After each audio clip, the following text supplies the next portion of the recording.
That's Mama Luigi to you, Mario! And now we're finally getting to the games I actually have some history with.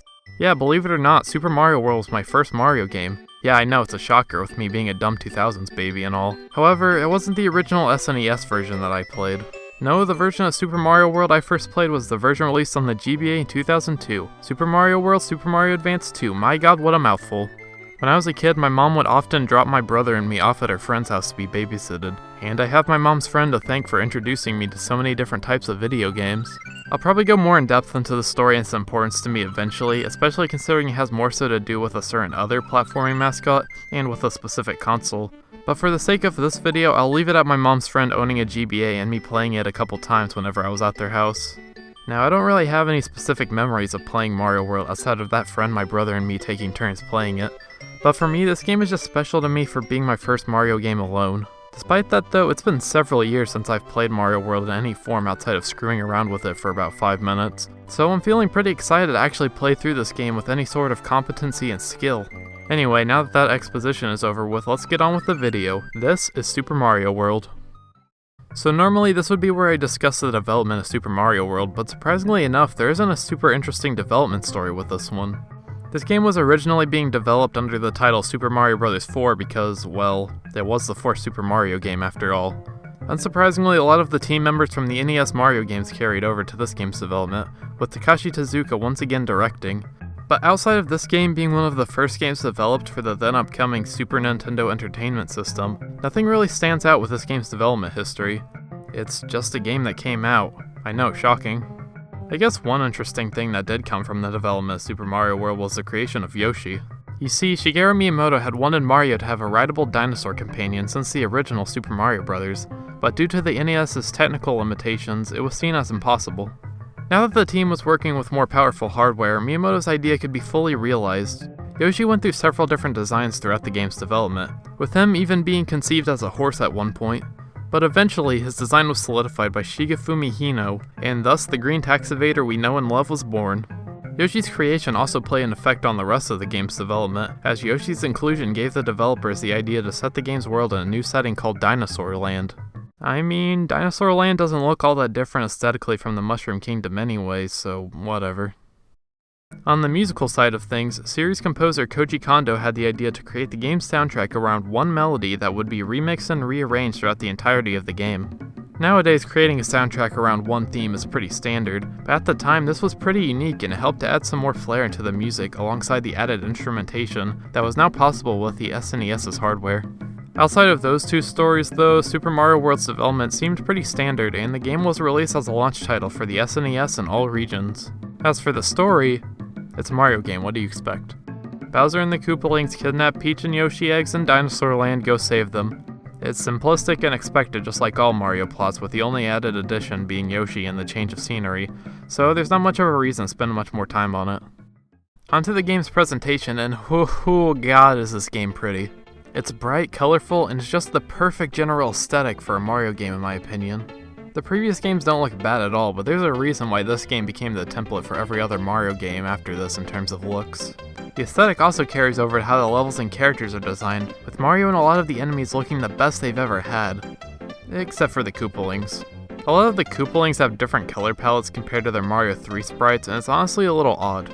I get that the characters probably didn't have their definitive designs that they have today, but I still don't understand why their colors just don't match how they looked in the previous games.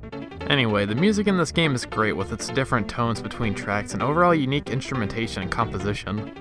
The soundtrack can be upbeat, calming, climactic, and it's just simply iconic compared to other games in the series. It's incredibly impressive that most of the tracks in the game are just remixed from one theme, without any of the songs getting annoying or repetitive. Overall, the upgrade in hardware is insanely apparent, and it just helped to perfect every aspect of the previous Mario games' presentation. The perfecting of the formula can even be seen in Mario World's logo, as this was the game that created the template for every other Mario logo going forward, with some slight exceptions.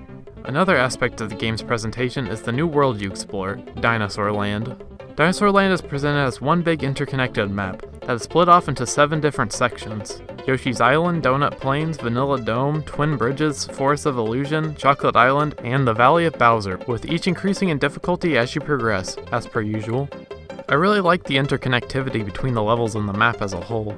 But it's kind of weird how some of the levels are named after sweets and others are just, well, twin bridges. I don't know, maybe one of the developers was hungry that day they were naming the maps. Like the world map in Mario 3, select levels as you go and face off against a mini-boss and Koopaling in each world until the final world where you face off against Bowser. There aren't a lot of bonuses on the world map unlike Mario 3, but that's mostly due to a lot of the secrets being hidden in the levels themselves rather than just being present on the map. Finding secrets in this game is an absolute necessity, due to them being the main source of extra lives and for other bonuses they give, such as the colored palaces. Throughout the world are 4 colored switch palaces, and finding them will add blocks and goodies to future levels that will only assist you, so it's in your best interest to find them. Moving on to the gameplay, and I gotta hand it to Nintendo for what they did to Mario's controls, because he controls amazingly in this game. He's incredibly precise and has the right amount of speed and movement that makes him very capable of approaching oncoming platforming challenges. Mario's control in this game allows him to do things he would never be able to do on the NES, and it's just magnificent. Once again, you control Mario by running and jumping, but with an increase of buttons on the SNES controller obviously brought with it some new moves for Mario to perform. Pressing the A button will allow Mario to do the spin jump that can bounce him off certain objects and even do additional damage to enemies. Pressing the L and R buttons will pan the camera to the left and right respectively, which is an odd addition and isn't really all too useful outside of maybe wanting to spawn in an enemy without getting too close.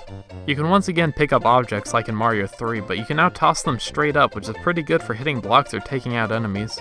Picking up objects underwater also greatly increases Mario's underwater speed, and geez, it's like he's Michael Phelps or something. I don't know why he swims this fast when he's only holding an object, but whatever. You may have noticed the power-ups present at the top of the screen. Well, that's your bonus item slot. If you pick up a power-up while already having a power-up active, you'll store it for future use at the top. If you get hit by an enemy, your item will immediately release from your pocket, allowing you to quickly save yourself from certain peril. You can also press the select button to release it whenever you please, which is a tidbit I only learned while writing for this video.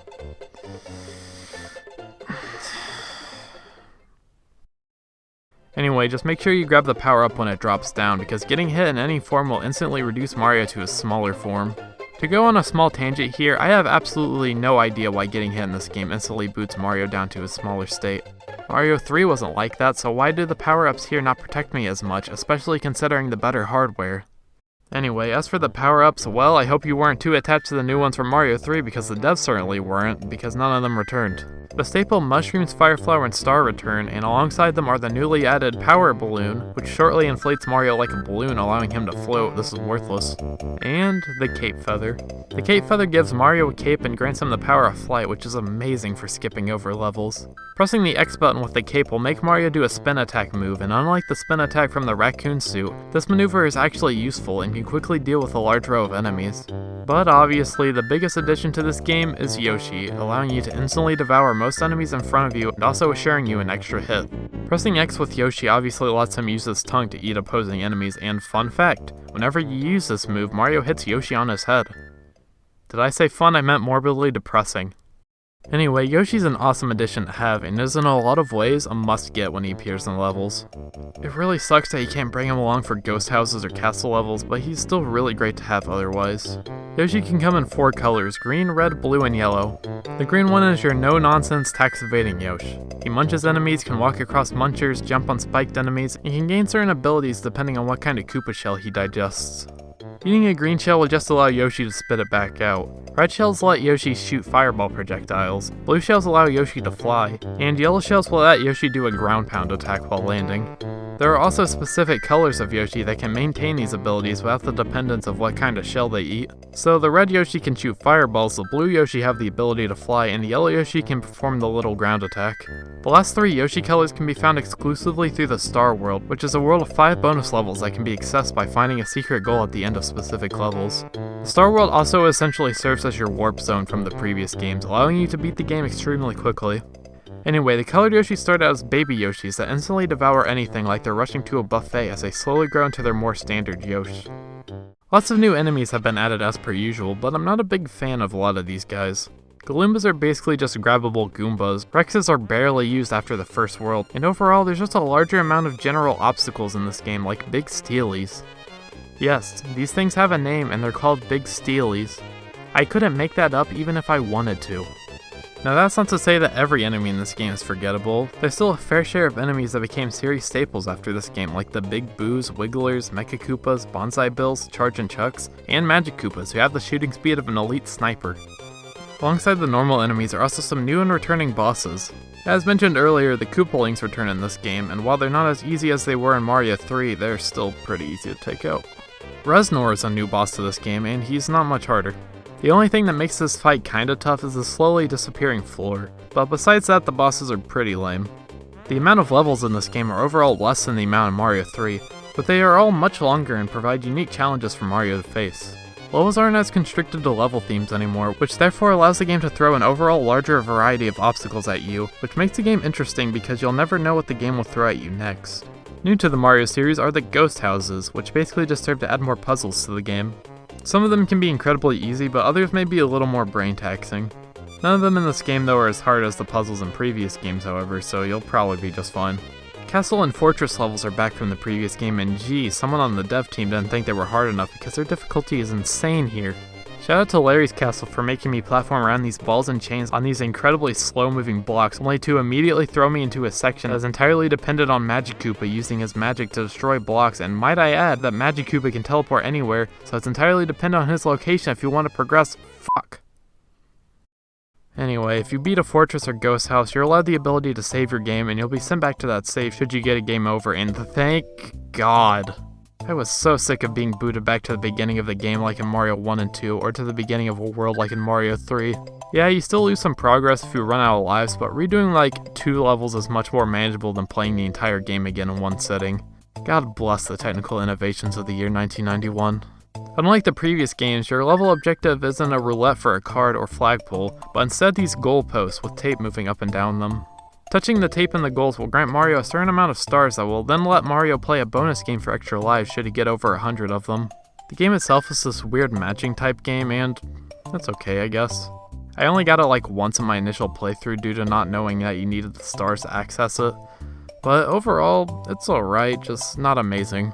You can find other types of bonus games in some levels, and they primarily involve you picking the correct order of blocks, which is a little more interesting I guess. But overall, I think I prefer how the older games handled lives more. Now if you want to know all this information, you can hit these blocks in the beginning levels of the game for small tutorials, which I would highly suggest reading considering just how much Super Mario World adds compared to the previous games.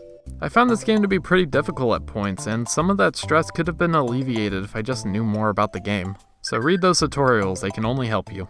Well anyway, after a somewhat tense journey, we finally made it to Bowser's Castle, and man, this maze is so tough, I don't know how I'll ever beat it. Good thing he left the back door unlocked.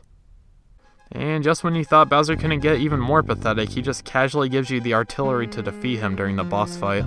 That's like the equivalent of giving a prisoner your firearm as a police officer. And after a few Mecha Koopa tosses, Bowser flies off into the background, releases Peach, and the credits roll with some great music playing over them. But that's not entirely the end of Super Mario World. You see, most levels in the game have secret exits that can lead to secret hidden levels, and levels with secret exits are indicated by whether or not the levels on the map have red or yellow dots. Red for a secret exit, yellow without.